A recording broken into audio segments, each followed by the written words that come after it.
അസ്സലാമു അലൈക്കും വറഹ്മത്തുള്ളാഹി വബറകാതുഹു. നിസ്കാരത്തിൻ്റെ ഷർത്തുകൾ.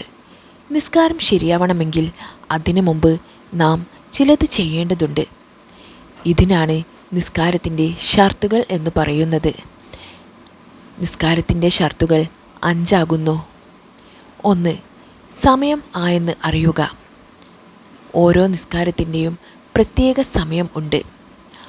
ആ സമയത്താണ് നമ്മുടെ പള്ളികളിൽ നിന്നും ബാങ്ക് വിളിക്കുന്നത്. 2. വുളു ചെയ്യുക. കുളി നിർബന്ധമുള്ളവർ കുളിക്കുക. 3. നജസിൽ നിന്ന് ശുദ്ധിയാവുക. മലം, മൂത്രം, രക്തം, ചലം, ഛർദ്ദിച്ചത് തുടങ്ങിയ നജസുകൾ ദേഹത്തിലോ വസ്ത്രത്തിലോ നിസ്കരിക്കുന്ന സ്ഥലത്തോ ഉണ്ടാവാൻ പാടില്ല. 4. ഔറത്ത് മറക്കുക. പുരുഷൻ മുട്ടുപൊക്കിളിൻ്റെ ഇടയിലും സ്ത്രീ മുഖവും 2 മുൻകൈയും അല്ലാത്തവയും മറക്കണം. 5. ഖിബിലക്ക് മുന്നിടുക. മക്കയിലുള്ള കഅബയാണ് നമ്മുടെ കിബില. പള്ളികളിൽ കാണുന്ന മിഹ്റാബ് കിബിലക്ക് നേരെയാകുന്നു.